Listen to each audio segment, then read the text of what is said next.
Hey y'all. I was trying to go live and the internet gremlins decided to come out.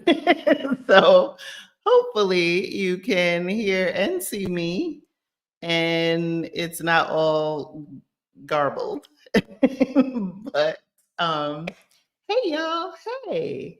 Happy Thursday. It is Thursday, boa noite. Let's see where you are, where most people are. It's probably on the East Coast of the US, which is kind of cold. I see some 20-degree weather, some 30-degree weather. My son sent me a message the other day, and he's in Cleveland, and it was 8 degrees. I was like, baby. So I want to say hello to you all. Tonight is a night that I'm excited to bring up our guests in a few minutes. I'm really proud of the where I know this conversation is going to go and how fabulous these people are. But in the meantime, I probably should introduce myself. I'm Krishan Wright. I'm the founder of Blaxit Global and the host of the Blaxit Global podcast, which, by the way, is in season 6, available on all major podcast platforms.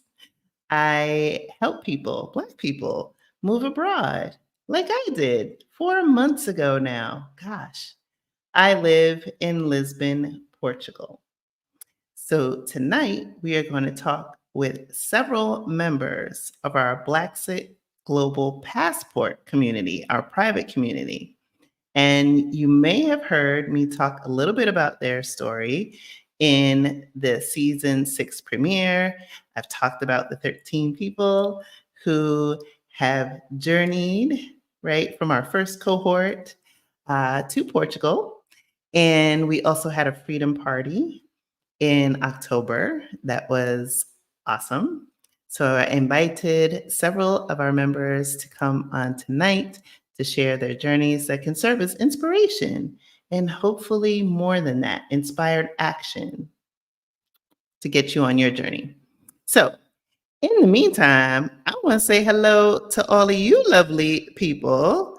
I know first in the chat was Greta. Hey, Greta. Now, I know I'm probably going to not put too many things up right now because I'm getting a sense that my internet is acting funny. But I want to say, hey, Greta. Hey to the Howards, our guest from last week, Tadasi. Hey, hey, hey. I see you in the chat. Christy, Yakota, Alexandria. Hey, hey, hey. Sister Geek Speaks. Hey, hey, hey. How y'all doing? And Carla. Boy night. Another passport member in the house. Yes, yes, yes. Oh, thank you for confirming that you can see me. Oh, hey, Mark Andrew. How are you? All the way from Norway. Hey, hey, hey. Wait, -20? -20? Do you see my face? -20? Was that a typo? I just need to know. Let me see. Let's see if the internet is going to cooperate. It let me put that up. Okay. Wait, -20? Y'all see that, right? Please stay warm. Oh my goodness. Oh wow. That is cold. That is cold. Norway is on my list, but clearly not this time of year. Oh my goodness. Let's see. Who is it? Moni Love is in the house. Let's see. And Sister Geek. Hey, look, Sister Geek, I'm the same way. I'm trying to get to Norway, but not today. And Mark Andrew said it is. That was not a typo. Ooh, hope you're doing well. I know we haven't talked in like probably like a little over a year and a half. It's been a minute. It's been a minute. Wait, Yakota said it was 10 degrees in San Antonio. Now it's back to 70. 10 in Texas. Ooh, Lord. Lord. Aw, thank you. Thank you. Thank you. Boy, night. Yeah, let me tell you. It's been cold. Now, here in Lisbon, it's been warm. It's been rainy, I should say, and warm. Let me see what the temperature is right now. I'm going to tell y'all. Let's see. It is currently 56 degrees at 10:38 p.m. And I think it's raining. Maybe that's why my internet was acting a little funny. Okay. Now we're back on track. So yeah, hopefully you are listening to the Blaxit Global podcast. Dropped another episode on Monday with Dr. Londi, who you might remember was on the YouTube channel a few months back, and we were talking about psychological safety and why it's important to move abroad. In this episode, we go into Dr. Londi's backstory, and then we also talk about her career and cultural competence as you move abroad. So be sure to tune in to that. Yay. And so another episode is going to drop in like every Monday, every other Monday, every other Monday. So I will be in your ear. Yay. Awesome. Cool.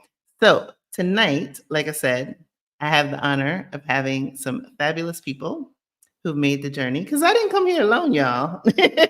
I mean, I brought Bailey, my dog. But luckily, when I made my landing here, I also had a softer landing because I had community. And community is so important. So without further ado, let's see how the internet is going to do. Let me unmic them first because I see my internet is being a little unfriendly today. So one by one, I'm going to add them. Be patient if the internet gremlins act up. Because, you know, when we talk about freedom, sometimes the internet gremlins don't want Black people to be free. So I will bring them up to the stage and we will chat. All right, let's see. 1, 2, let's see the button. Okay, 3, we got 2. We got to get Marguerite in here because let's see. All right, okay. Like, Lord. Prayers. So we are all in Portugal. So, you know, we're all on the same time zone. You know, we're all up late. So I'm appreciative of that. But without further ado, I wanted to bring several of our core crew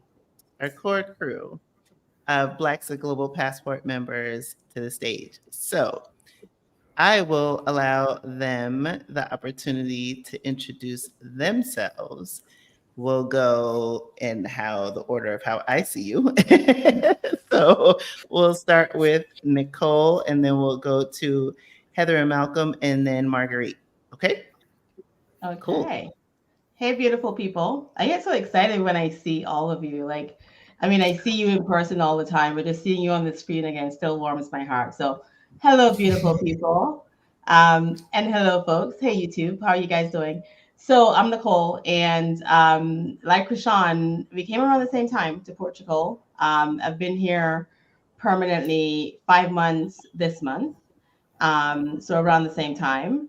But I've been coming here for a short and extended visit since 2017, which I know we're going to get into our why a little bit later. But yes, it's been a while coming for us. And I moved here with my family, or two boys. They're 18 and 12. So different ages, different stages in moving, and different personalities. And on top of all of that, we bought and are renovating a historic building on Lisbon South Bay, Margim Sul to the locals. We're renovating a historic house. It's a building. I say house, but I'm corrected all the time by Krishan to say It's a it's a building. building. She's like, girl, don't play small. It's not a house. It's a building. It's a building. It's a building. So that's me. It's good to see you guys. Good to see you. Thanks, Nicole. And you came from where? I came from Boston, and you may hear an accent. So I have several accents. So, It's a Boston accent. no, I'm not parking my car in Harvard Yard anymore. I am, however, having grilled octopus and potatoes here in Portugal. But I did spend almost 30 years in the Boston area in the United States. But I'm originally from Jamaica. I went to the US when I was a teen, my mid-teens. Thank you. You're Awesome. welcome. All right, Heather and Malcolm. Hello, I'm Malcolm, I'm Heather. and we moved to Lisbon, Portugal, from San Francisco Bay Area. Let's see, like 5 months ago, end of August, something like that. I beginning came in of September. Yeah. Yeah. So, but 4 or 5 months, we're residents now. And we are not a couple. People always think that. We both moved here with our spouses. So, yeah. So our spouses are both away from Lisbon right now, but we are here. Yay. Yeah. See, best friends that came in, got the spouses. I love it. I love it. Yay. And whole neighborhood. Yeah. Exactly. Awesome. And Miss Marguerite. Yes, my name is Marguerite, and I've been here just a tad over 4 months. And I'm part of the tribe, the 13th tribe, and I'm from Texas by way of Tennessee. And I love it here. Woohoo. Yes. Marguerite's living the retired life. I'm living my best life. That's right. That's right. Awesome. Awesome. And definitely, as looking in the chat, I see there's like excitement about the meetup, and I didn't even do like the whole announcements, but we'll get to that. And I did include, just in case, like I said, internet was being wonky on my side. You can look into the description of this video, and I put all of the links, so you'll find everything there. And before we move on, I did want to make mention that both Nicole and Malcolm were speakers at the Move to Portugal virtual summit that I co-hosted with Our Black Utopia in November. So the replays are available. So if you want to know more about their journey, their story, you can also get that link and watch the replays. Cool. All right. So first question, and I don't even know, like it's weird to do questions. First question is what, and I'm not going to do like an order, so whoever wants to answer. What made y'all join Blaxit Global Passport? I'll go.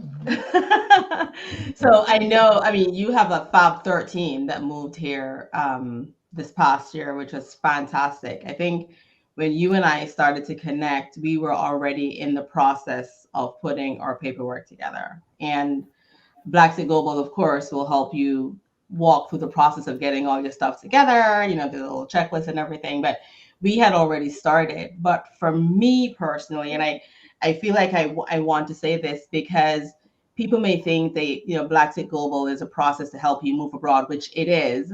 But for me personally, if you've already started your journey, this may be of interest to you because I joined for the community. So I was already in the process. I had my paperwork together, but the community that I talking to Krishan and some of the others before I joined was beautiful to me. And I looked forward to like our monthly calls on our catch up. And yes, we kiki, but we also got down to business, right? And it was just relatable things. Like, for example, you know, I mean, how do I tell my regular friends at home that, oh, I have my D7 appointment now, right? Or I had, they don't know anything about that, right? And I had to go get something apostilled, then after it was notarized, and the trouble I had to go through that. There was that relatability and camaraderie, be like, oh my God, I did that too. Here's how I did it. And so the community for me, even though the process already started, was a game changer.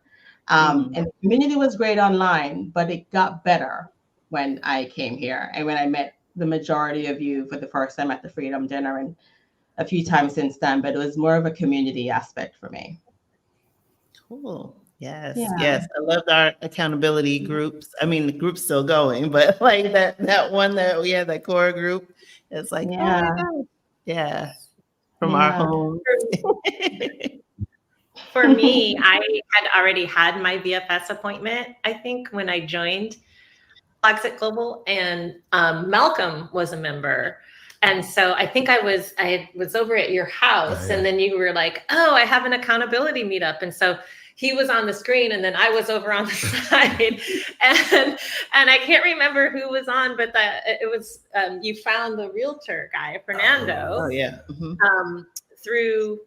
Through the accountability call. And then while I was sitting there, he got his phone number and messaged him. And then the realtor who ended up finding us this place in central Lisbon was found through one of the conversations with Blaxit Global. And so as we started to connect with Fernando, I joined the group and just got so much out of the accountability meetups. And and as Nicole said, like, no one's going to, your friends who aren't in this process aren't going to understand when you're like, oh, I got this, they want like this particular part of my marriage certificate. Why? And yeah, it's like, no, they aren't going to issue it on a different date because that's the issue date. Like, what? But anyways, it's been a wonderful group to go through this process together with, and the accountability was something that kind of has kept me going at times when you're like, what this sort of obstacle came up, and how do I move past it? Yes. For me, it started with, I think, in the pandemic. So I think we all lived through 2020. I think that was like a tipping point for a lot of people about a lot of things. But I discovered Blaxit Global Podcast during the pandemic because I was sitting at home like so many of us and discovering all kinds of podcasts. That was one of them. And then, so from there, joined the platform, and then from the platform, found accountability, and from accountability, found my apartment.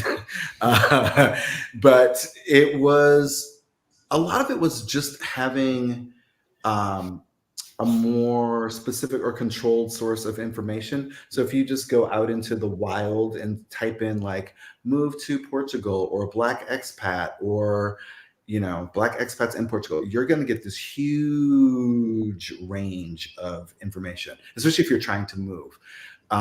There's going to be all kinds of stuff, all these horror stories, all these, whatever, amazing stories, all these things. So I wanted one sort of place to hear about all the Black expats, and also a place to just check in to places that I wanted to travel to, like, hey, who's over there? What's going on? How is it? So it started off as being a place to just get filtered information about the process of moving abroad. And then from there, met all of you lovely folks through the accountability group. And then it's to kind of echo what Nicole said, it's been really important, more important when you actually do the move. And when you get into the serious piece of the process, because it is hard for people to understand who are outside of the process. It's something that kind of takes over a piece of your life, where for however many months you're working on getting everything up to the point where you can get the appointment, to even get the visa, to get the real thing going. There's a lot that you have to do to even have the conversation. You haven't moved anything. This is just to get the process going so that you can actually look at what it looks like to move abroad. It's this huge heavy lift, and if you aren't in the process, people outside of it you probably look a little bit crazy, because it's just so No doubt. you're so obsessed with like getting all these little pieces of paper together, and then a year passes, and then you're just done, and then you have to actually move, and that's a whole other thing. But we'll get into the paint later. So. Yeah, We'll pass the mic over to Sister Marguerite. Well, for me, let me say this. I had followed Krishan. She probably doesn't know this, about a year, a little bit over a year before I joined. And there was a couple of times I had corresponded with her and asked her questions, and she, I was like, who is this lady? she's taking time out to answer me, because we all know what is required for the VFS. I mean, we all know that application, LBI, but during the pandemic, when I had so much time on my hand, even though I'm still working, you start to kind of have those moments when you're in the house by yourself, and it's during the pandemic. Am I really going to do this? And I had no one to encourage me. And she reached out and she said, join. Because I know the steps. We all know the steps. I had done my research, but a lot of people don't realize the other part of life. And because I had this house with all this stuff, and when I joined, people start talking about decluttering, and I'm like, oh shit, I got a whole bunch of shit I got to get rid of. I was like, oh my God, it just hadn't really come into focus. I thought I would just do a garage sale one weekend, that'd be it. But that's not the case. It's a process. And I'm so glad I joined Blaxit Global, because it helped me see another side of the journey that nobody talks about. Nobody talks about, if you're going to sell your house, if you're going to lease your house, when you should give your notice to quit that job and why. You have to know, like Christian always says, you need to understand your why. Everybody wants to come over here, but it's not that simple. Right? You know your why when you go before you make this journey, because it's not a fly by night thing. It's a serious move, and I came by myself. Yep, same. Marguerite and I were like solos, but it was great because we had that to like hold on to, and like our appointments were at the same time, exactly. At CFS and then at CEF, and just to like kind of piggyback a little bit to some of the things that you all have said, especially since I had the honor of watching you all come into the group at different stages. And then we're all on this side. And just to kind of answer some of the questions that I've been seeing is, we had this accountability group, and we do have an accountability group for everyone in the group. So not everyone is moving to Portugal. It just so happened that these lovely people were also moving to Portugal. And we had so many people, particularly last year, that were in the group on that journey stage, like late 2022 into 2023, that we actually had two groups, one for just the people that were moving to Portugal, and then a group for all the other countries. We've since now, because people, I guess, we've graduated to some degree, we've gone back to one core group. And so we have people that are moving to Colombia and Mexico, and members that are actually from the UK, so it is not just people who are from the United States, and it's not just people that are moving to Portugal. It just so happens that in this conversation, we're talking to people that moved to Portugal. But yes, it was 13 people who made the leap last year. Most of them went to Portugal, and then we had one member that moved to Thailand. So yes, I see that. And Teresa is saying, yes, knowing your why is so important. Absolutely. It is so true. And it was, when I think about the accountability groups, and, I think there's like this stat that, and I'm probably not going to remember it accurately, but it's like you have a 85, maybe to 90% greater chance of getting to goal if you have accountability. And we all said the same thing, like in this journey, even if you're like Nicole, right? Or like Malcolm and Heather, right? You have a spouse or children.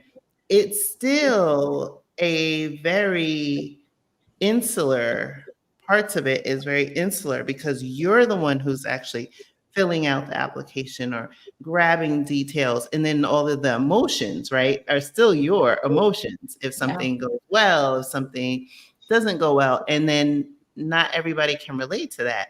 So what I loved about the accountability groups was that even though I was the facilitator, it was holding me accountable too. Because I'm like, okay, I gotta set the meeting, keep track of, what people need, and then, getting information to help you on your journey. So whether it's like, oh, you know what, how do you start decluttering, or the budget workshop, or hey, Portugalia, use this to send your stuff, right? Inexpensively. Like there was always this kind of, like it was a two-way street. It felt like it wasn't just me pushing content. It felt like, I was getting as much from you as you were getting from me, for sure. For sure. And once you start to talk about it too, you realize that you may feel isolated, like you're the only one going through this, and it's even more difficult. But once you find like listen, even for the gym, if there's no one waiting for me there, like I'm not going, right? So like, if I show up at this call, I know you all going to be, that's going to be the same thing. And I remember, Kashawn, when you and I met in New Jersey back in June, and we went to dinner, next thing you know, it was like 5 hours later, we were still there. Just talking about... That was our very first meeting. That was our first meeting. They had to kick us out because we were just talking about little things that we didn't even think to talk about with someone else. And it may seem like this big, weight when you're by yourself, or when you were someone else, like, oh, okay, all right, you did that. So it was interesting. Yeah. And if I may add, the accountability group, I think, is very important, because I think when you have things in America, you allow them, not intentionally, but they become anchors. Right. And sometimes it prevents you from moving forward, even though you have the desire to move forward. But if you hold on to the cars and the sofa and the antique buffet that your grandmother gave you, unless you want to bring them here, there's nothing wrong with moving your furniture. I didn't bring anything. I just brought clothes. I didn't bring anything. So meanwhile, Kashawn and I shipped all the things. Those clothes, and all those clothes you have in the second and third closet, get rid of that stuff. You're not wearing it anymore. But it's a process to let go. And it wasn't until I was in the accountability group, someone said, you have to take room by room, and you need to make different piles. The trash pile, the Goodwill, the garage sale, and it never, without this group, I would have never, I don't think it would take me longer to get to that point. Yeah. So that's why it's important. And also getting to just good information, just understanding the process. It's a process. It's a process. There are so many steps to it. There are the steps that are required to, get the visa, but there are the steps with whatever your house situation is, how much stuff you have. Are you taking it? Are you selling it? Are you whatever? There are language things like you would not believe, even before you come. There are language things because you're interacting with some things in country, and there are things that sometimes will come up, and there are language things. There's so many pieces to the puzzle that it can be easy to get stuck. It can be easy to be discouraged. It can feel overwhelming. Like there's certain pieces of the process that feel completely just overwhelming. There's a lot of waiting game, which is also has its quiet sort of emotion, where there's chunks of the process where just it seems like nothing's happening, and you've got all this stuff riding on it, and you're like, what is happening right now? And there's lots of that in the process, and no one can tell you, not whoever you hired, not the government official on the other side of the computer. You're just flying in a fog in a language that you may or may not speak. So you really do. It was through the accountability group, and more when we got here, or when we were close to getting here. Like we all kind of staggered our landing, like, one over here and two over there and that type of thing. But as we were all getting closer to that, we're going to be here, or, onesie, twosie, somewhere here and somewhere there, and whatever, then it became even more important, because there's everything that it takes to get here Then there's all the stuff that it takes to stay here. Like once you're Yes. here, there's a whole other that is just a plateau, and you're like, oh man, now I have this whole other thing I have to do, to get this whole other document trace. I don't want to talk too much about it. I don't want to ruin the fun for anybody listening. Like some of the surprises you that are summit the mountain, and then it's like, oh, there's another one behind there. Yeah. And the twists and turns on the road up and down these mountains sometimes too. So, but the difference between talking to all of you here versus talking to friends outside of the process, because these things too, the other part of this is some of these pieces are super time consuming. Like they're not things, it might be one item on a list, but that one thing may be days, hours of whatever to get that sort of checked off. And when you're talking to people outside of the process and you're like, oh my God, I had to reschedule my CEF appointment. Like, everybody here, or reschedule my IMA appointment. Everybody here knows the dread of like, what those words mean. Like, no, please, no, anything but that, a natural disaster, anything but like trying to move this precious appointment on it. Please don't touch it. But you say that to someone outside the process and they're like, oh, that's too bad. And you're like, no. Really? You don't get it. What I just said to you was my whole world just crashed down around me.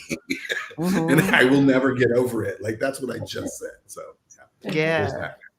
And I can remember each of you when you got your approval. Either you sent a message or you posted it in the group, or Malcolm, I remember you called me. I think Nicole, you did as well. Like, and then there was like this, and I loved it because it was like this euphoria and excitement. And like you said, we were all at different stages.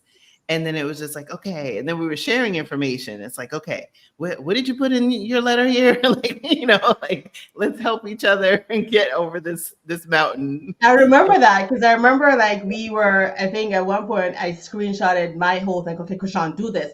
Just take this part out and do that. And then you did the same thing for another application. Okay, just take this part and do that. And it was just like, I loved it. Yeah, for sure. Yeah. It got us through. And even like on the other side, right? Like as we're here and getting acclimated, we have our WhatsApp, right? For, passport members that are on the other side. And that's that sharing information. It's like, okay, language classes are starting this day, or, this activity is going on. The jazz festival. Let's not talk about that.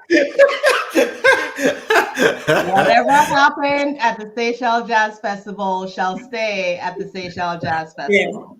Yeah. Right, Margarette? That's correct. That's absolutely correct. I was not a part of these shenanigans, but they live on. I heard. Listen, the shenanigans will not be publicized. That would never be spoken. Never. Never. Never. I don't even know what I'm talking about anymore. But the cool thing is, like, the other side of it is that, we do, especially when it was warmer, right? Have these opportunities to get together. We're doing these rooftop, get-togethers. Oh, yes. Helping each other find, different things because, we all have, apartments to either furnish or either in whole or in part. Like I said, events and all of the things. We've gone furniture shopping together. It's where did you get your couch? Where did you get your bed? Little things like that. Mm-hmm. Birthday celebrations. And then, a lot of times y'all get together without me. So it's been like great to like see the bonds like form. And, and then even in the group, that was the interesting part too, is that, there's members, like I said, that have longer tail line, like they're 2025, 2026, but they're still in the group. And what does that journey look like?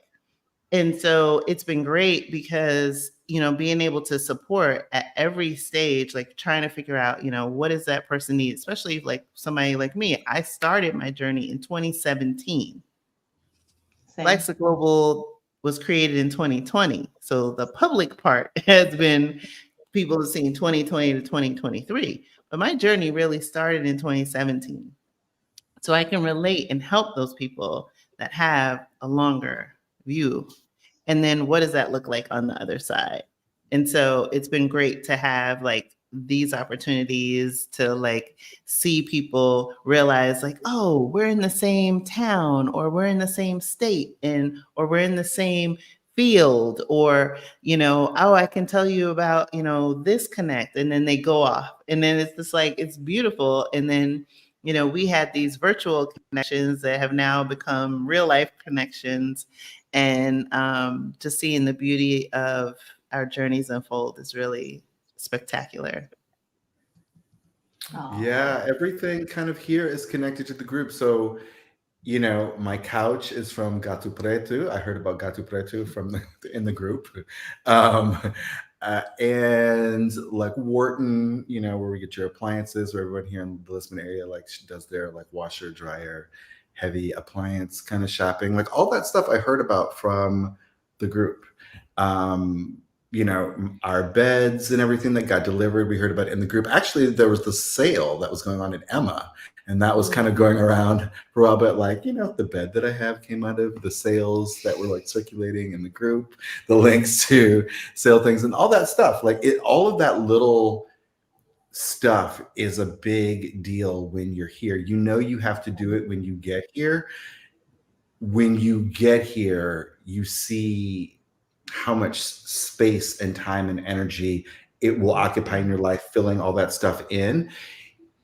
If you don't have a resource network like we have with each other, it will take even more time to figure some of this stuff out. Like, because things are not so straightforward here. And then as each of us kind of learned something like, oh, hey, everybody, here's a curveball that you can expect in this process.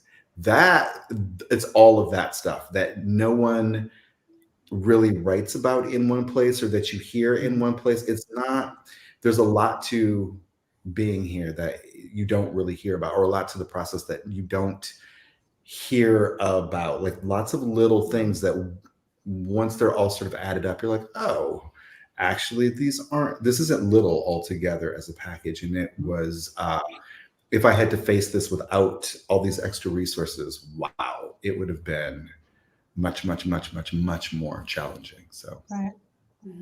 Mm-hmm. And I want to touch on the little things for a second too, Malcolm, because you brought up a really good point. There are the little things that are more challenging than others, I would say, that can pile on top of each other. But what I also like about our WhatsApp group, especially, and watching us go through our self-appointments, and once our appointments were done, we were celebrating each other.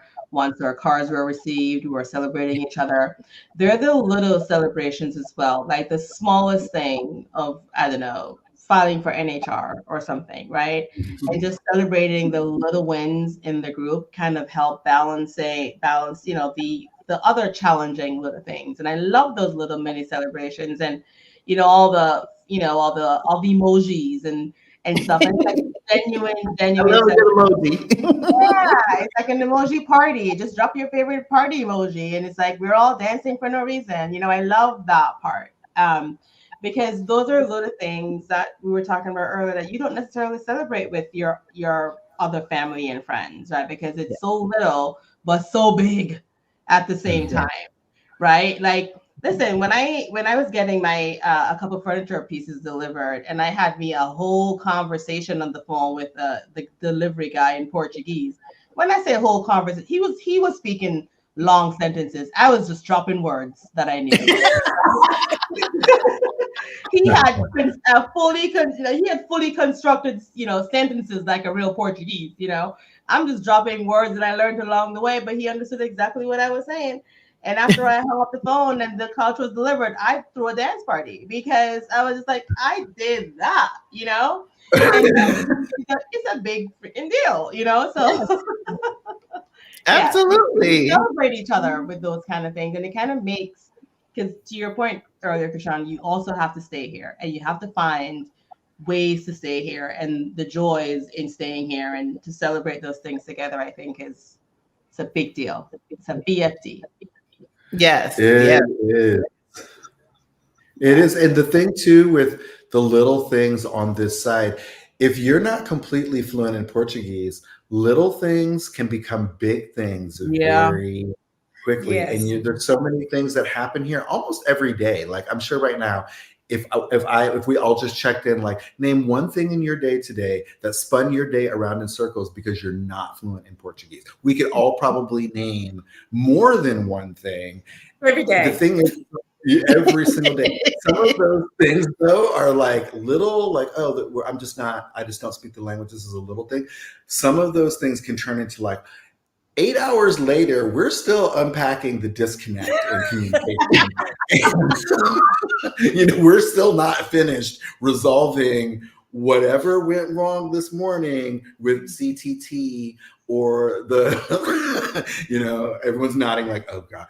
Yeah, I mean, it's like all that little stuff where it's like, I thought I was going to do this, but instead I thought I would spend 8 hours at the post office, just spinning in circles, trying to find a package. That's what I spent my day doing.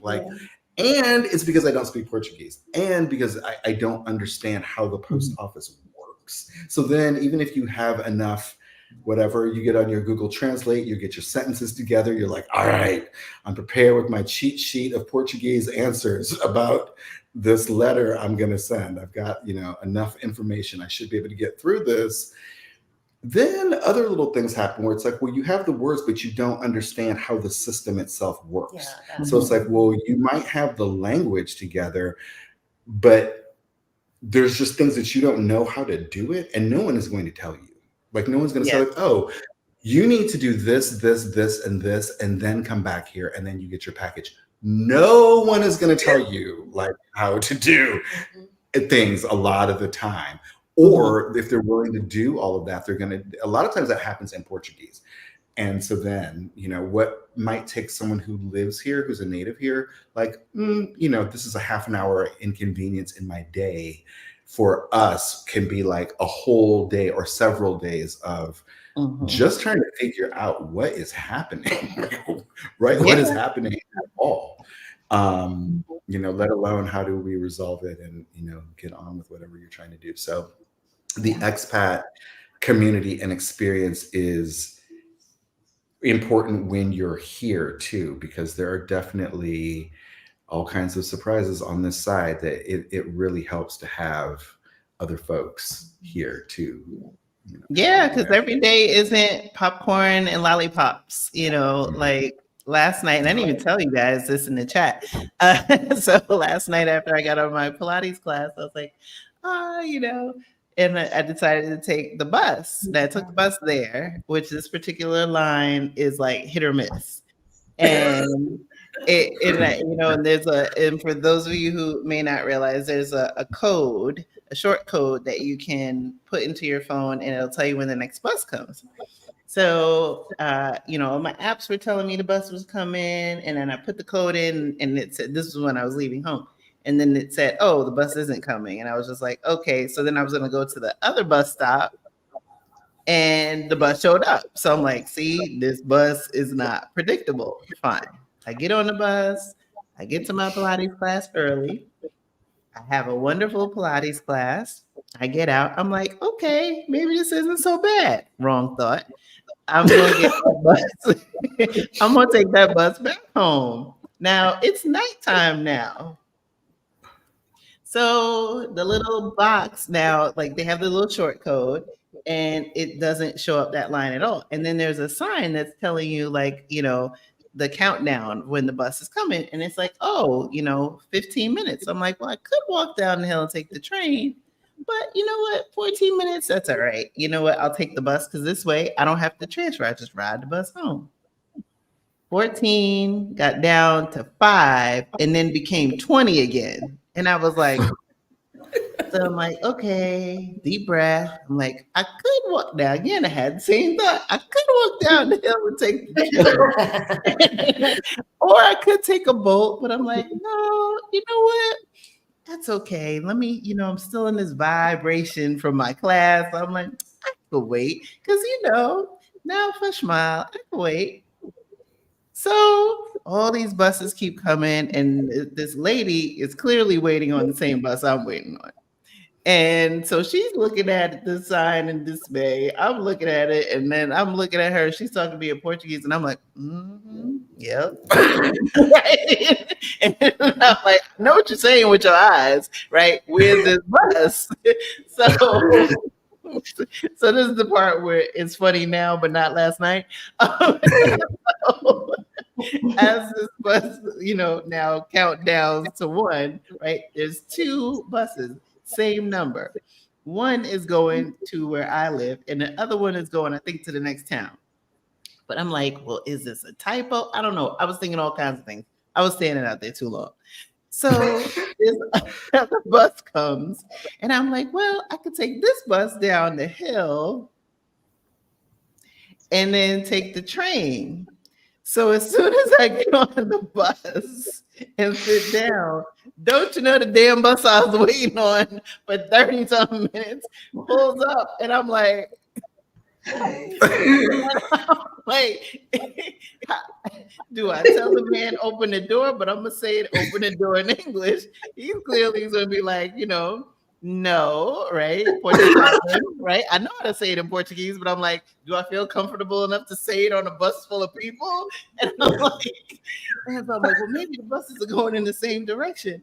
And so as I'm, going, I'm like, no, I don't think it's going in the same direction. And we get to the circle, and then my bus goes that way, and this bus goes, I don't know where the bus went. So I'm in this wonderland. It's nighttime. I can't make I'm looking in the map, which I'm geographically challenged, as many countries as I've been to. I'm zooming in. I'm like, where the hell am I? Because even my app doesn't even know I'm on this bus. It thinks I'm on the other bus. So then I'm trying to see, do I see a metro sign? Everything is pitch black. So finally, I get off the bus. I don't even get to the final stop. I'm just like, you know what, Krishan, just get off this bus. And I'm like, Jesus. And so I walk like 15 minutes to this other stop, and then had to figure out how to get home from there. As soon as I get home, now it took me 2 hours to get home. Oh gosh. When I get home, I let the dog out, right? I'm like, wait, should I do this? I'm like, you know what? Let me let the dog out. Then I'll take a shower, and then I'll make dinner. Thankfully, that was the order in which I had these thoughts. Because no sooner did I come in the house with Bailey, the sky opened up. I was like, Lord, if I was still in them streets trying to navigate. That's what I was just wondering. I'd have been an unhappy camper. Yeah. Oh my God. I always say I learn something new every day. I'm thinking about Malcolm. I went to what's the post office here, CTT. I go in the morning, and nobody's in there but the workers. I'm the only one as a customer, so I go straight to the counter, and the lady's like, ticket. I'm like, I need a ticket.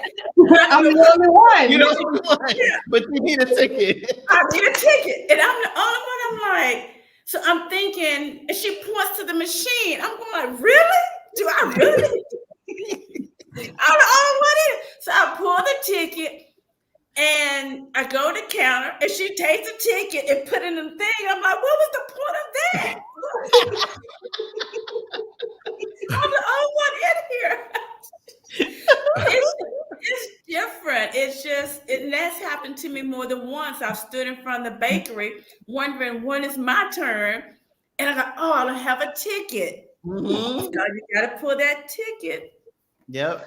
I will say this one because We talked about the same thing at dinner tonight. It's kind of like the things you love about Portugal is the things that you also like, oh, this is challenging, right? Because we came for that slow paced lifestyle. We came for that, less stress lifestyle where, it's more on like, love, life, and being versus the rat race. But also too, because it's not the rat race, it's probably not, some places are not as efficient, right? So the things that you love is the things that you have challenged. So you just have to just accept it and say, you know what? It is. I just go with the flow. I'm the only customer in there. I just go with the flow. Go with the flow. Get the ticket, girl, because guess what? There's so many other things to love. Get the ticket. Yes. It's Well, like if that's the worst part of your day, If that's the worst part of your day, we had a good day. Well, so we've all been here now about the same amount of time. I feel like it took the first 4 months. Did you guys feel like 3 or 4 months in, like something shifted where you were like, oh, okay. Like a layer of intensity kind of comes off where you're like, okay, I can just let that go. And then after like the 3-month mark, then it seems like there's little things where you're like, oh, okay. And then there's like big things, like little things that you're like, oh, if I was in the States and that happened, I would have had a stroke. Like I would have freaked out. I would have just, that would have been it for me. And then it happens here, and then it just kind of passes, and then you're like, oh, I would have freaked out about that before. Like that would have sent me into some kind of rage or something. And then you barely even notice that it happened. Yeah, those kinds of things have happened too. So I'm finding that as I'm here, the things that are challenging they're more challenging from like the American expectation perspective. And then as you're here, it like all these things, you just quit expecting them. You don't walk into a place assuming people will act a certain way or certain things will be clear or that you'll understand like what people are saying to you or what you're supposed to do. Like the more that it feels like the more that you're here, the longer we're here, the more that you let go of all of that stuff, the less the things that bother you, like they start to bother you less. The things about being here that you're like, oh my God, they're still here and they're not necessarily like the best parts of your day. Like we had the guy came from the water company the other day. I can go through whole days where I understand everything that everybody says. And then the water guy comes and I don't understand anything. All of a sudden it's like, I've never heard Portuguese language before. I don't, I don't know. I still don't know what he was talking about, but the longer you're here and the more you just get used to like, okay, there's going to be a nice chunk of my day that I'm just not going to understand what anybody is saying to me or what's expected of me. And a lot of times it's not just the language either. Like I speak enough Portuguese to kind of get around and do some things. And it's just the difference of like, knowing what, how things are done and how the structure is sometimes. So for example, like my Navigante card, I was telling you, Krisha. And so I applied for my train card. And there's like different categories, like you can apply to get it on the spot. You can apply for, I think next day and then 10 business days. So I guess I had applied for 10 business days, blah, blah, blah. And then I was like, wow, it hasn't come. And that was over a month ago. But we had the holidays and stuff. So I was thinking maybe it was that. And then the other day I found the receipt because I didn't know what I had done with the receipt. I found the receipt and then I read the bottom and it said to bring in that piece when you go to the train station and with an identification to get your train card. So yesterday to the train station, sure enough, like got the train card, but just like little things like that. Like I wouldn't have thought that because you had to fill out so much address information on this form and ID and picture and like all these things to get a train card. I thought, oh, they're going to mail it. Yeah. And your process was different than mine. And I went to a different location. I waited 4 hours. It's just a bureaucracy. Like we had said before, it's kind of an 2.5 inconsistent hours. bureaucracy. So you know, yeah, it just like even if you are able to navigate a little bit with the language, there's still stuff like every day, unless it's the water guy. I didn't know what he was talking about either. It's always something, and then you just have to sit back and laugh, right? And I think just thinking about, and this is for anyone, regardless of what country you're moving to, if it's one that English is spoken, or another language that you understand, or one that you don't understand. There's such a thing, and I won't go too far into the topic, as neuroplasticity. You will start to understand parts of your environment over time. The brain just starts to make sense. It's taking in data all the time. Even when I was in Italy, I don't speak Italian other than, like the greetings and stuff. But after, I was there a week, after like a day or so, you start to you understand things. You see a sign and you're like, oh, wait, I think I know what this is, because it's either familiar to me from, something that I've read before or something like that. And you start to put the pieces. You might not understand everything, but you start to acclimate. And so I say this to say that a lot of times fear holds people back from Yes. doing the Yes. scary thing. Oh, yes. Yes. And they think that, oh my gosh, even though I've survived 100% of my worst days, right? This one step is going to be the one that does me in. And you have to have faith. You have to have faith. Faith in your ability, right? To do this and survive. And then also to be in community, right? To share. Because I know, like I said, a lot of us, for many of us, we're oftentimes the first in our families to make this journey, or even in our peer set. And so it can be overwhelming. It can be discouraging at times. It can be where you're having conversations with people who are back in your home country, and there's a little bit of a disconnect because you can no longer relate to the things that they're going through because you are now on a different journey. And so how do you have those times where you meet in the middle and what those topics are? And so hopefully what you're getting out of this conversation is a glimpse into not only what the other side looks like, but what all those parts that happen in the before. I know there have been a lot of questions that have popped up, and I started to star them. So I'm going to pause our conversation so that we can go to the questions here, and hopefully not keep us up all night. So let's see. Greta, do you have to be at a certain place in your journey in order to be in the accountability group? No, you do not. You don't have to be. You just have to be a person that wants to move abroad, and you can come in and we will meet you where you are. That's the beauty of it. And one of our 13 is also in the chat. Friends. Hey, Alicia. Hello. I miss you. Yes, miss you. Yes, we had dinner recently. It's been way too long. It was good to connect. Yeah. Right, I know, and I had to miss dinner because I had to go rescue little Bailey. Greta had asked if everyone's in Lisbon. Lisbon, generally speaking. Hi, And then let me see.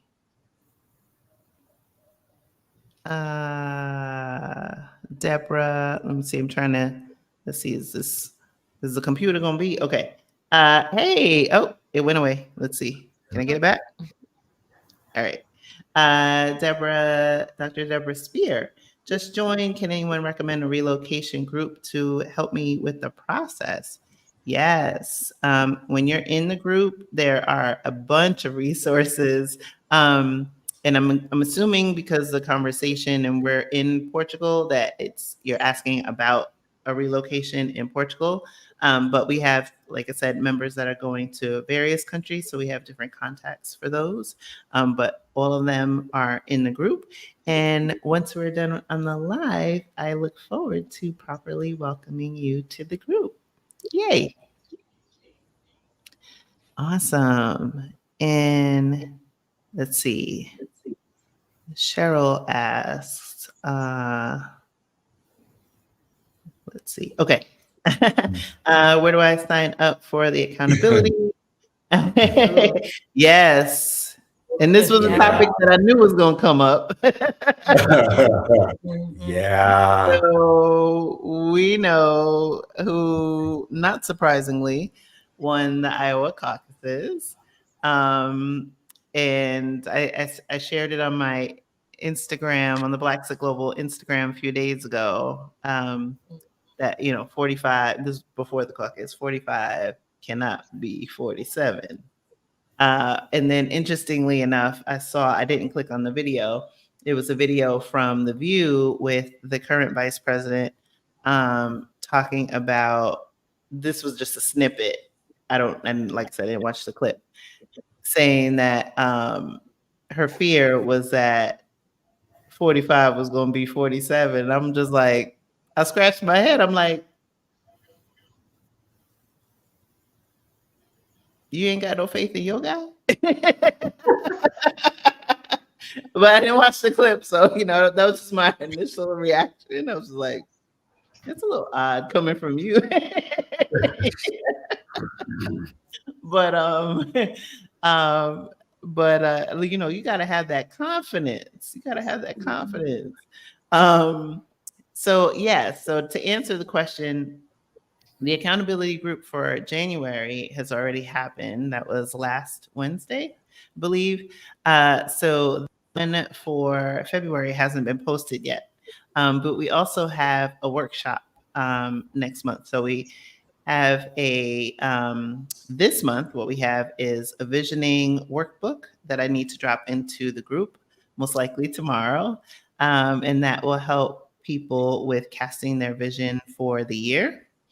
And that is a workbook from Meghana, who is also a speaker at the Move to Portugal Virtual Summit. And in February, we'll have our accountability group, and then we'll also have a workshop from one of our Blaxit Global podcast guests is coming back, who's also on YouTube. So Michelle from Casa Elm will be conducting a workshop for those who are moving to Mexico. And so for that particular one, space is limited. It'll be primarily, only for people who want to move to Mexico, and that's their first choice. Just because, like I said, space is limited. But that is also going on in February. So you haven't missed anything. You join. I usually post the accountability group closer to the month, or actually when the month starts, just because it's not always the same date each month. And I have to have a window into my schedule in order to put that in there. But rest assured, we will have one. Cool. Great question. But yeah, and then we'll answer this one, and I'm sure we're going to backtrack to the caucuses. Let's see, Tracy, and then is it going to come up? Erica. It came and then it went. It's like I clicked the button and then it disappears. I think I missed the accountability time together. Yes. Okay. So I just addressed that one. Yep. So you didn't miss anything. I just haven't posted February yet because we're still in January, but you did miss the one for January. But rest assured, there's workshops and all kinds of other things in there to keep you busy in the meantime. We have workshops, budgeting workshops. We have a workshop on your timeline. There's templates in there. There's all kinds of stuff. And then I see there's Chef Erica. Hi, Erica. Ricky. So Ricky, Chef Erica, she's one of my old roommates from Chicago from way back when. Oh my gosh. Yeah, who's also coming to Lisbon on a scouting trip. Yay. Not to put all her business out there, but putting some of her business out there. Will be coming to visit. So some of you here will probably meet her because she is a chef, and I've talked a lot about Calvin's thing. So definitely while she's here, I'll be taking her around to lots and lots of restaurants in Lisbon. So you'll probably meet Erica. You'll probably meet some of these folks because we'll take you around to a bunch of restaurants because pretty much everyone here, we eat a lot. Like we go out to restaurants a lot here, I feel like. So. Yes. Yeah. Yeah. And it's so affordable. Yes. Yeah. It's wonderful. Wonderful. Really. If you like to eat and drink wine and be out, especially in the warmer months and be out, this is your spot. You can go to amazing, amazing restaurants and have just mountains of food and wine and dessert and coffee and everything. And when you get the bill, you will be like, you are lying. Like, this is, where's the rest of it? Like, this can't possibly Like, did you not charge me for the wines? Right? Yes. It's like you look at the bill and you're like, you got everything, right? That's a glass of wine? No, that's a bottle. And the drink size are generous. They're not like measuring. They just kind of pour until they want to stop. And then with very little room left in the glass. Yeah, it's a great. That's what I love about it. It's like, oh, okay, you know what? I've never eaten out so much in my adult life because it is like I eat most of the time at home, like 5 nights out of the week. And then at least 2 of those days I'm eating out. And the food is great. And it was interesting because I saw a friend who had posted today, and they were, I forgot what state that they happened to be traveling in, but they went to Panera and got a coffee. I think it was like some type of beverage. And it was $6. And his Instagram story was like, they charged me $6 for a sippy cup. Because it was only like this big. And I was like, damn, bro, I don't miss that at all. No, I'm a fan of these €1 coffees. Yes, like 2 euros is like fancy pants. Like, oh fancy wow, pants. That's a double espresso latte. That's a latte with an extra shot. Yeah, or that's like 2 people's coffee. Like, it's yes, very incredible here. And the quality. Yeah, and the quality is going to be much higher a lot of the time too.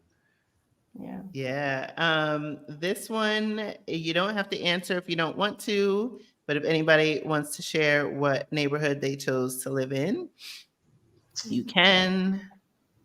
I love this question because this is one of my passions, like Lisbon neighborhoods and the different sort of feels and vibes and where stuff is and what's on offer in what sort of area. And I also do some location scouting. So also help people do that kind of thing. So Heather and I live in Santo Antonio, Freguesia, which is kind of in the center of Lisbon. So if you've been here or if you plan to come here, there's a big statue of this man named Marquês Pombal, who helped to rebuild Lisbon after the earthquake in the 1750 earthquake. So we live near there. There's a big park, like a long sort of park that goes up a hill called Eduardo VII Park, or Edward VII Park. We live quite close to that. And this neighborhood is called Santo Antonio. Some people call it Salmomed, but I'm pretty, like the signs like kind of on the street says Santo Antonio Freguesia. So I'm going to go with that. We live in Santo Antonio. So center of the city. And why? So also a good question and something for folks to think about who are moving here. Real estate market in Lisbon is wild. it is a wild, wild west of a real estate market. So a piece of why we went with this place, I mean, apart from the space is nice and we like it and all that stuff, is where we sort of are in the city. Apartments and flats and things in this neighborhood, we're not putting pressure on the real estate market in Lisbon by living in this area. So for instance, in bidding for this apartment, we're not bidding against a single mom with 2 kids who really needs an affordable flat in central Lisbon. I'm not bidding against, you know, whatever, other local folks who would live here. It's kind of on the higher end of the price points for the Lisbon area in general. So it's not driving rents up. The rents were already high here, like before we got here. It's just that kind of an area of the city. So that's number one. Not, you know, moving into areas that are being gentrified in Lisbon and then kind of doing that kind of stuff. That was a big piece of it. But also it's very central. It's basically a 20-minute walk in any direction from here to everything else. So not really needing to take public transit, but if you do want to take it, then all of that is available. Transit to like all parts of Lisbon and outside of Lisbon too are easily available from here, like 5-10 minutes from kind of our front door here. But the big piece of it, because we did look at apartments in Roche area and other areas that are borderline or in transition. And when we had the option to not move into that area, we were happy to not take it. This is also like a consular sort of neighborhood. So the Belgian, Swiss, Danish, Spanish, Venezuelan, like all these consulates are here. We're in a consular sort of area. So again, we're not in a neighborhood that's in transition where we're forcing families out by being here or anything like that. So it was that sort of decision that made me ultimately feel good about saying like, okay, yes, this is the apartment. And I think we were all pretty agreed. Like that was like a big consideration. Yeah, especially coming from an area like the Bay Area where we like lived and breathed through several iterations of intense gentrification. Like carpet bombing gentrification. Like you would wake up in a totally different neighborhood. You're like, what happened to everybody? Like, and really nasty too. Like just watching the way that it polarized and divided and really not just economically, but just mentally and emotionally, what everything like the waves of sort of tech stuff kind of passing through San Francisco did on all sides. And you know, again, this is not casting aspersions or whatever, because we saw all sides of it. I have friends in the tech industry, and then I have friends who were evicted because people were moving in from the tech industry. Like I've seen it from sort of all angles, or people who've moved from other areas who don't understand the dynamic that was going on, and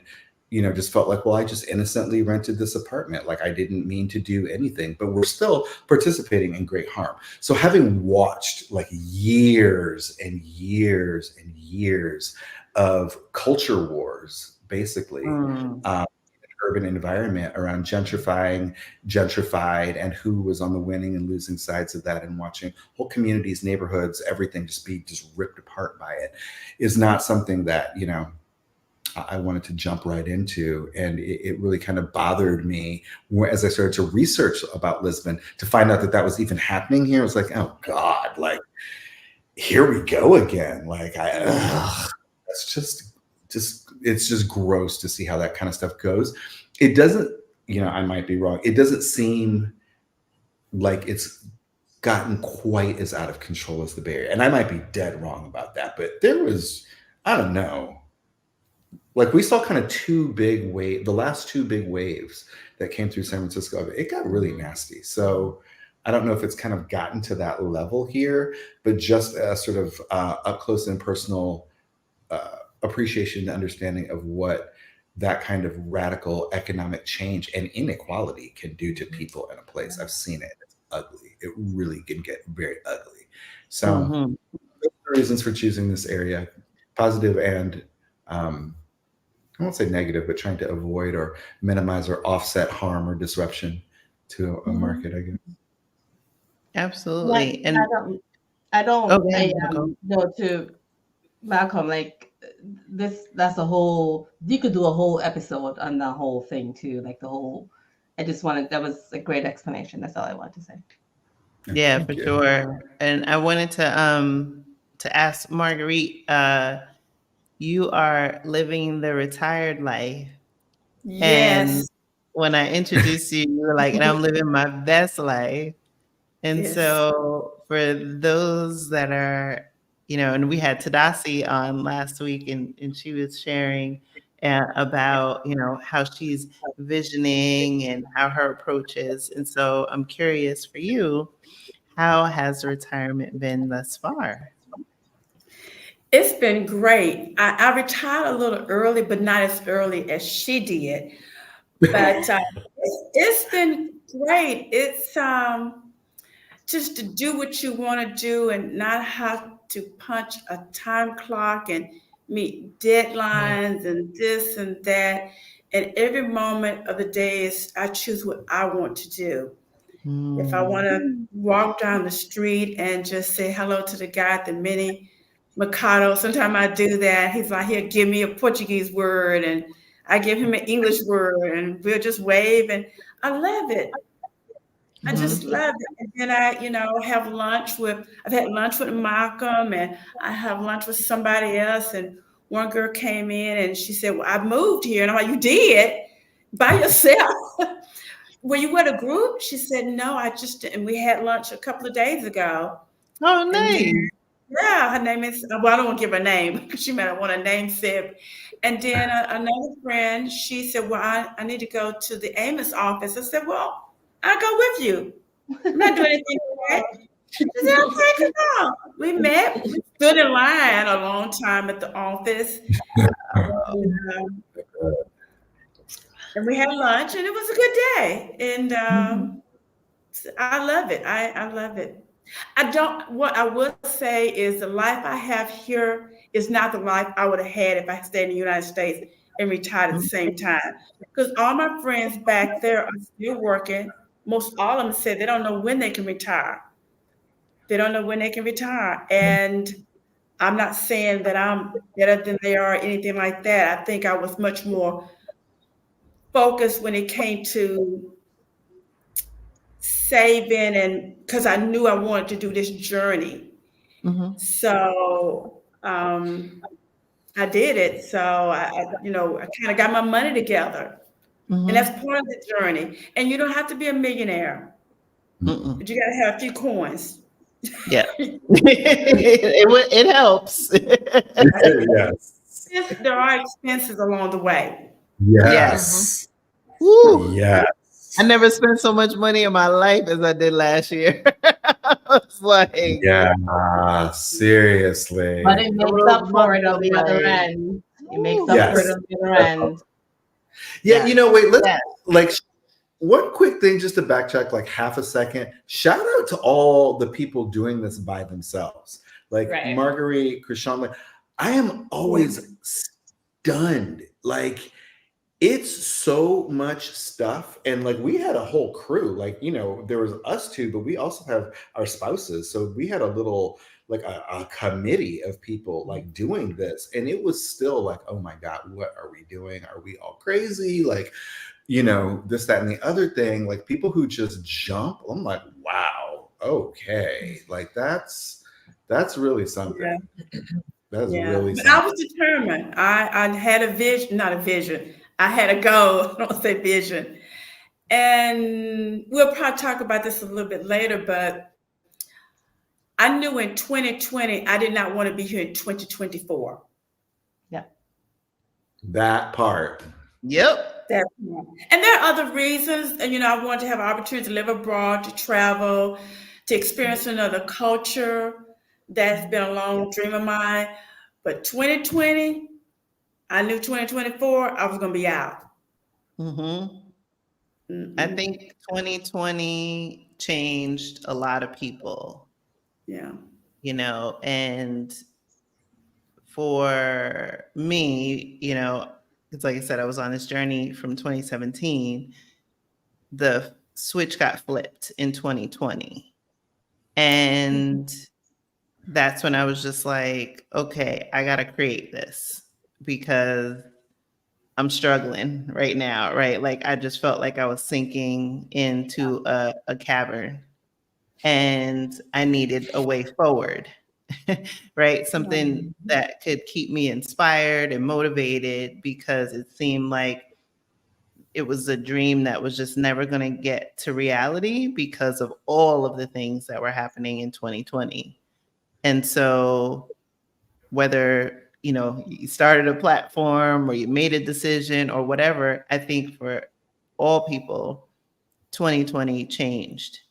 And for many of us, it was the catalyst to either set that date, either that year or a specific date or a specific country, or to plan to do a scouting trip or something. And as we're having this conversation now in 2024, you know, us being on the other side, and those of you who are watching, primarily who are either pre-flight or some that I see in the comments that are post-flight, you see what's happening in the States in particular, but obviously there's conflict around the world. And what I've been seeing as of late, it's definitely tail end of 2023.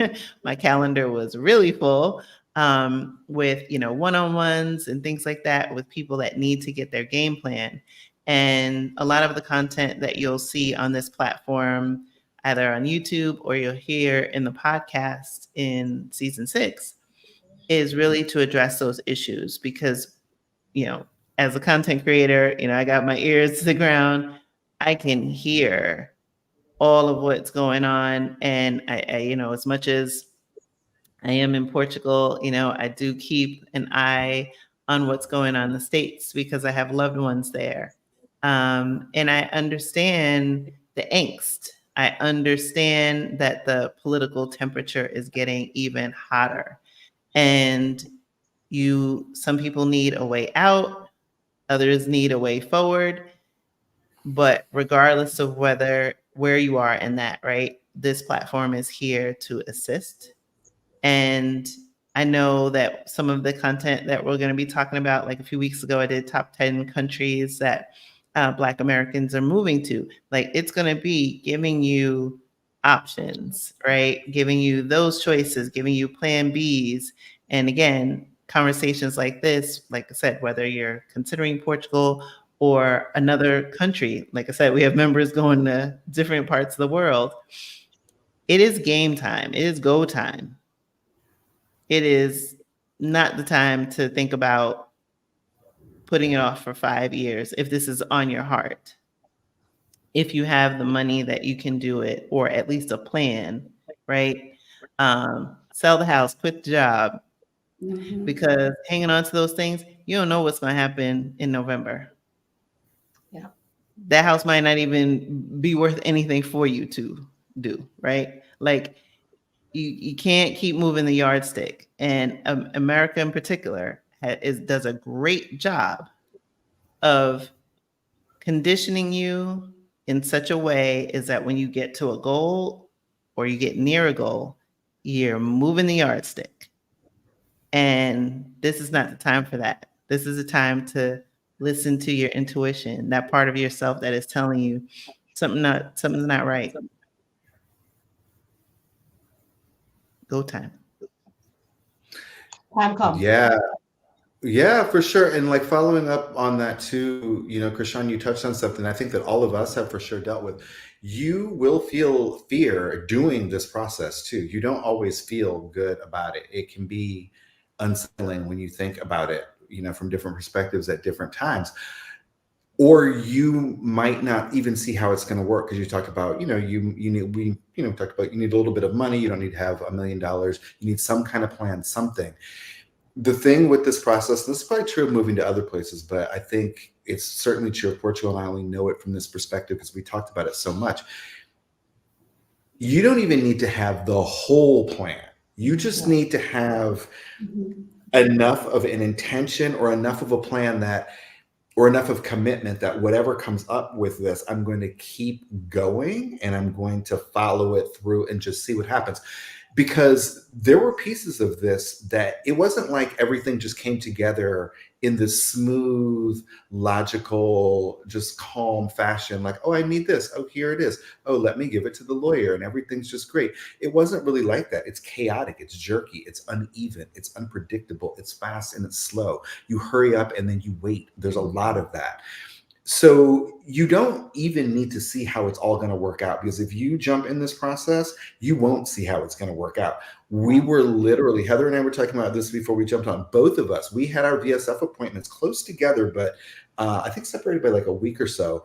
This is hot on the heels of a scouting trip here. We basically, all of us stopped what we were doing, got on a plane and came to Portugal to find an apartment because we had VSF appointments and we had to have that lease. So we just drop what we're doing. Okay, let's just go apartment hunt. Then let's jump back in our lives and go and have this appointment. We still didn't have a pretty key piece of information and documents that we needed literally in the Uber on the way to the appointment. Ink barely dry on the lease. We get the email getting out of the Uber on our way to the appointment. It literally can be that sort of last minute. You really have to just sort of put yourself in a mindset of, this is what I'm doing. I will jump and then the net will appear, whatever metaphor for take the step forward in faith that you want to insert there, the Red Sea, whatever your metaphor. You will refer to that again and again and again, because there are many pieces where this process just comes to a dead end and you think, I don't know how I'm going to do this. I don't know what the solution is. I don't know what the way forward is. I don't have this thing. I don't know how to do this. I don't speak this language. This isn't going to happen for me, or this might not be possible for me, or I'm not patient enough, or whatever the thing is. The only thing that you have to know is just yes or no to this question. Am I willing to do this? Yes or no? Or am I going to keep going? Yes or no? Will I still put one foot in front of the other? Yes or no?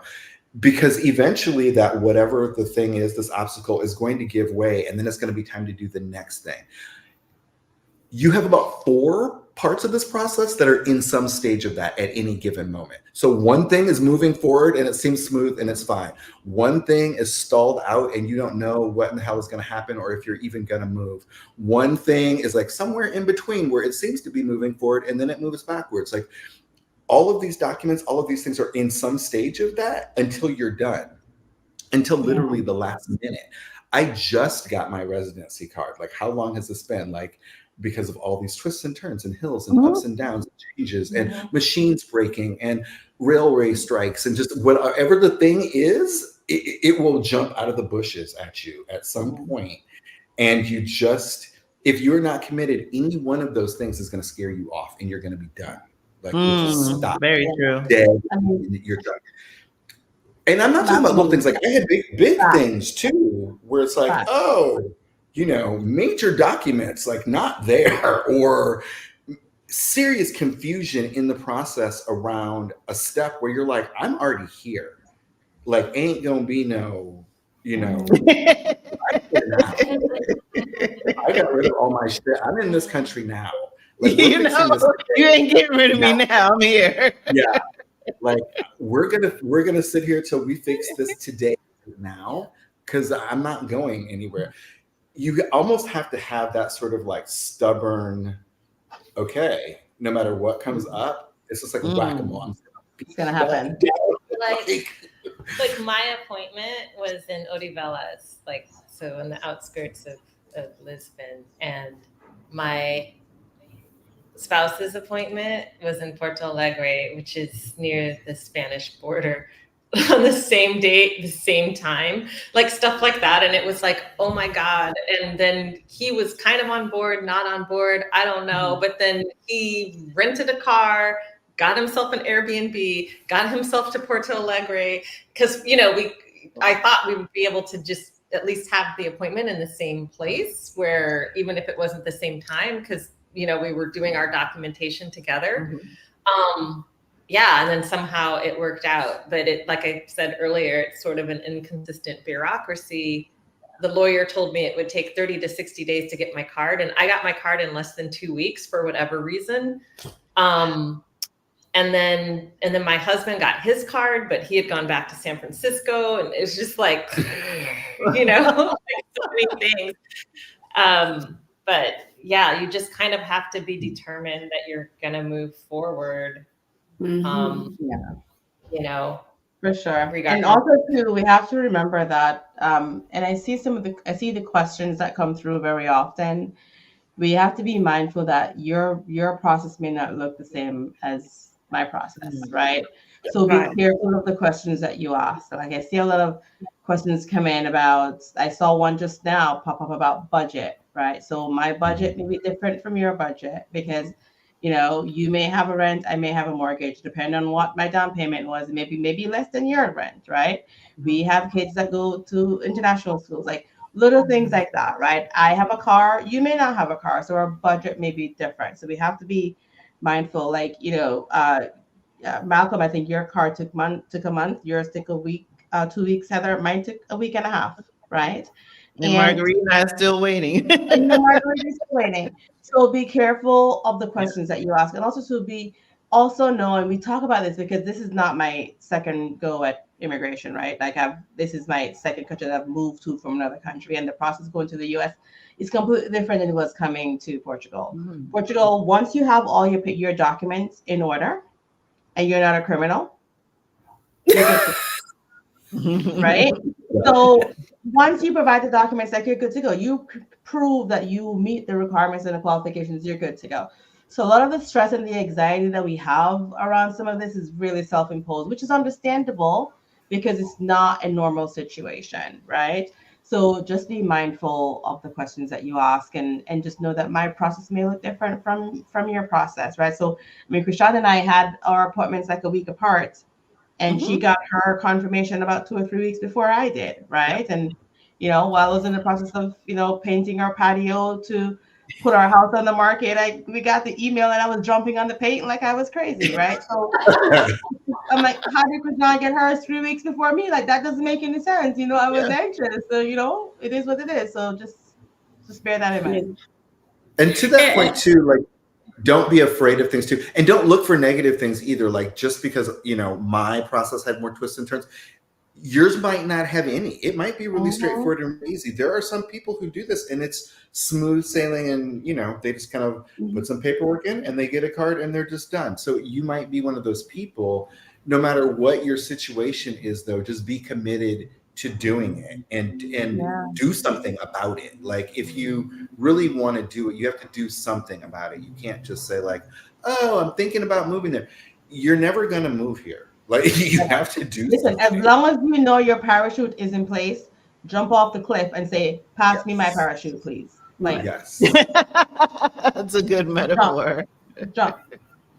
Yeah. Marguerite, you were saying something? Oh, yes. And to somewhat piggyback on what Nicole just said, as it was told to me, is as long as you have everything, that you're good, because they're not looking to find a reason to deny you. As long as you have the checks, you're going to be accepted, except for if you got a criminal history, that's obvious.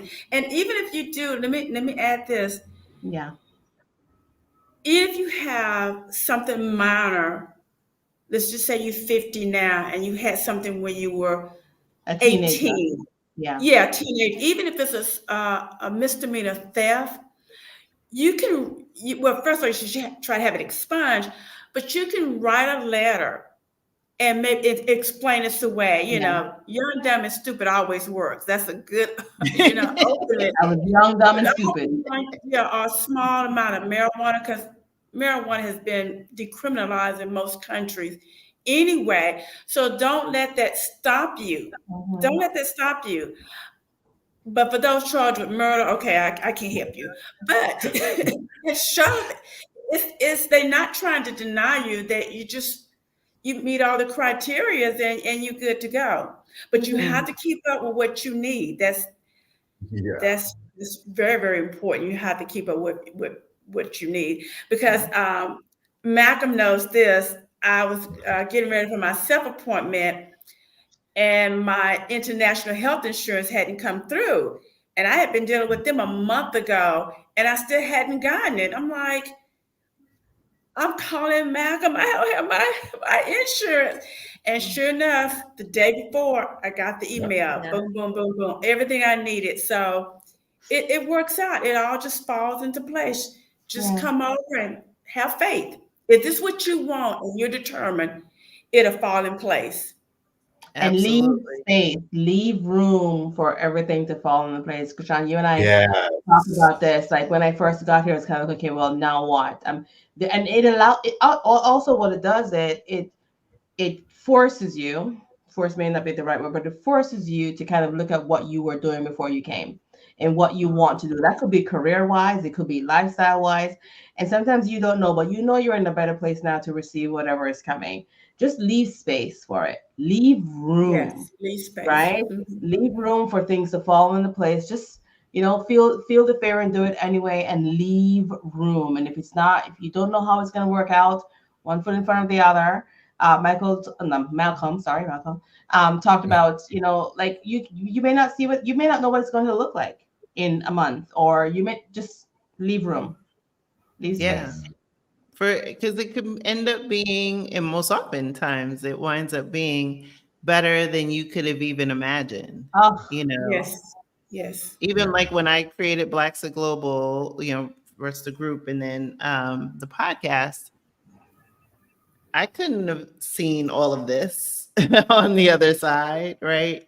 The lives that have impacted, the people that I've met, the outlets that we've been featured in, right? Like in even my life here in Portugal, I had an idea of what I wanted, and then the life that I'm cultivating and crafting with intention is so much better than what I could have even imagined, because I think yeah.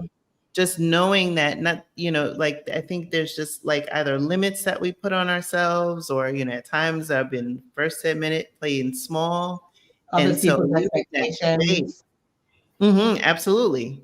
And so that's why I say, live life by design, not by default, because you leave that space for the magic to happen, for all those What? things to fill in. It's like, oh yeah, baby.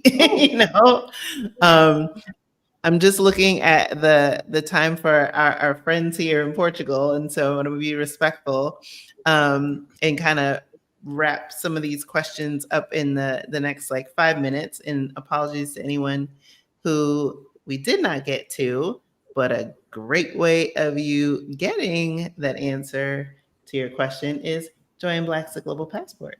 I'm going to just kind of, we talked a little bit about budget, so I'm going to skip over that. There's two questions about Nomad Noir. So for those of you who are interested in scouting Portugal, I am offering a scout house in August. It's called Nomad Noir. There are you can do a 3-week stay or a 1-week stay. We do have space in both for now, but we're going to be closing down registration next month. So if you are remotely interested in it, now's the time. Because like I said, we're going to be locking it down so I can get everything ready for our wonderful guests that will be scouting Portugal. And I know some people that are in the chat, while they were on their scouting trip, spent some time with me while they were here. Hopefully they can attest to a few hours that we spent together. So you kind of know what to expect. But yes, to answer the question, there are spots as it relates. And I know Anya had seen it in the comments before about 2025. Yes, there will be a 2025 version. I have not picked the date, but most likely it will be a spring endeavor. Primarily because I think I'm going to be taking language classes in the fall. So that is why. And then this one I don't know who might be best to answer, but I also, how do I want to do this one? There's a question Anya had asked, and I don't have any experience about Braga. I've been to Porto because I scouted Porto, and then I was there for Christmas Eve dinner. I've not been to Braga. Not sure if any of you all have been to Braga. No. Not Okay. yet. Braga, Yeah. I don't think any of us have been. It's funny. Braga was just on a list today of like one of the best cities in Europe to live in. I read like a lot of like travel blog stuff. So Braga popped up as one of the best places in Portugal to live. If that Yeah, I haven't matters. been. Not yet. Not yet. Yeah.